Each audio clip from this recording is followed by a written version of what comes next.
What you are about to hear is not a conspiracy theory. It is not opinion. These are facts, documented by the United States federal government itself, about the most consequential act of deliberate immigration abandonment in American history. The numbers are staggering. The names are real. And the American people are only now learning the full story. Stay with us. Between January 2021 and January 2025, more than 8 million people entered the United States illegally. 8 million. That is more than the entire population of Los Angeles. It is more people than live in the states of Wyoming, Vermont, Alaska, and South Dakota combined. In fiscal year 2022 alone, Customs and Border Protection recorded 2.4 million encounters at the southern border. In 2023, that number climbed to 2.5 million. In the final year of the Biden presidency, crossings continued unabated. To put this in perspective, during all 4 years of Donald Trump's first term, total illegal crossings were under 3 million. The Biden administration eclipsed that number in less than 2 years, and then kept going. El Paso, Texas, Yuma, Arizona, Eagle Pass, and Del Rio. City after city along the southern border was overwhelmed. Makeshift camps stretched for city blocks. Schools were converted into migrant shelters. National Guard troops were deployed, not to stop the crossing, but to help process the migrants already arriving. And here is the critical point.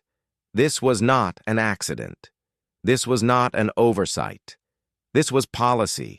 On the very first day of his presidency, January 20th, 2021, Joe Biden signed a series of executive orders that dismantled, piece by piece, every border security measure the Trump administration had built. He halted construction on the border wall, even though $2 billion in steel and concrete were already purchased and sitting on the ground, paid for by the American taxpayer. He ended the migrant protection protocols, the Remain in Mexico policy, which had required asylum seekers to wait south of the border while their claims were processed. That policy had effectively ended asylum fraud. Biden ended it by executive order on day one.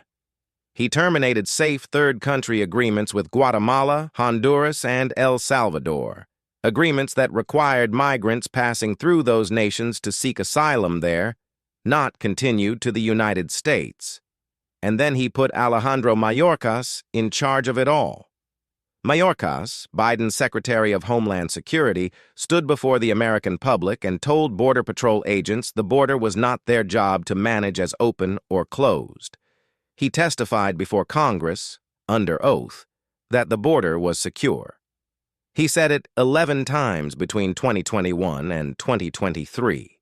In February of 2024, the House of Representatives voted to impeach Alejandro Mayorkas, the first cabinet secretary to be impeached in nearly 150 years.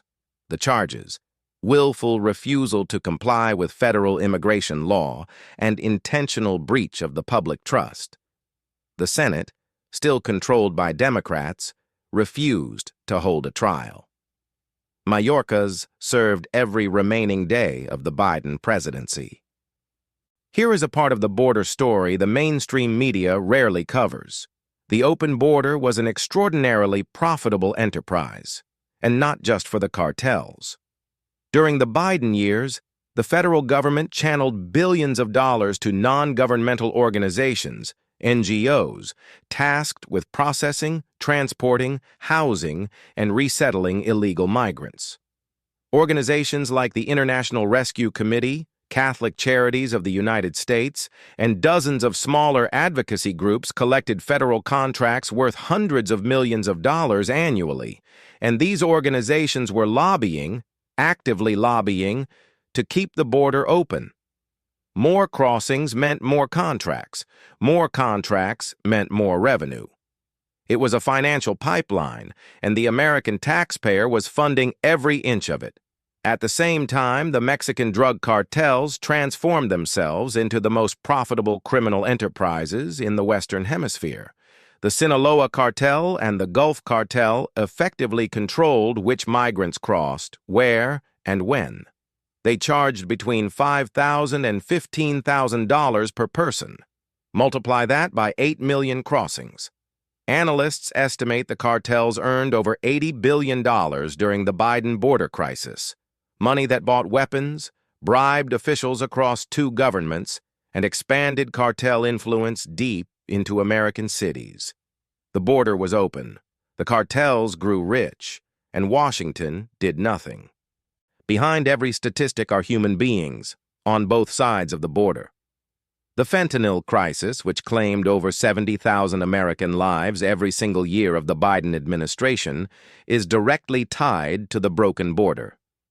96% of the fentanyl seized in the United States came across the southern border, primarily through ports of entry whose resources were stretched thin by the mass migration surge. Ranchers in Texas and Arizona had their property destroyed, their livestock killed, and their families terrorized by human smugglers moving through their land. Parents across the country buried children who died from fentanyl that came through a border their president refused to secure. Communities from New York City to Chicago to Denver found themselves absorbing tens of thousands of migrants virtually overnight, straining schools, hospitals, and homeless shelters. New York City alone spent over $12 billion, housing and feeding migrants over 3 years. Meanwhile, American citizens who lost their jobs, who could not afford housing, who needed social services, they waited. This was not compassion. This was a transfer of resources from American citizens to a system that served everyone but them. On January 20th, 2025, Donald Trump walked back into the Oval Office and immediately reversed nearly everything Biden had done. On day one, the southern border was declared a national emergency. Military assets were deployed. The Remain in Mexico policy was reinstated. The CBP One app, Biden's digital welcome mat for illegal entry, was shut down on the spot. Asylum was paused. Border wall construction resumed within weeks. The results were immediate. In February of 2025, monthly illegal border crossings fell over 80% compared to the same month under Biden. ICE deportation flights began running around the clock. Sanctuary cities that refused to cooperate with federal immigration law were put on notice: comply or lose federal funding. The message was clear. The border is not open. America is not a free hotel. If you want to come here, come legally. For millions of Americans who watched their country transformed without their consent, it felt like an overdue reckoning. The border story is not over. Courts are still fighting deportations. Cartels are still probing for weaknesses. But for the first time in years, America has a president willing to say the word the Biden administration could never bring itself to use: illegal. If you want coverage like this, facts, names, accountability, subscribe to America First Daily right now. Hit the notification bell. We go where the mainstream media refuses to go every single day. America first, always.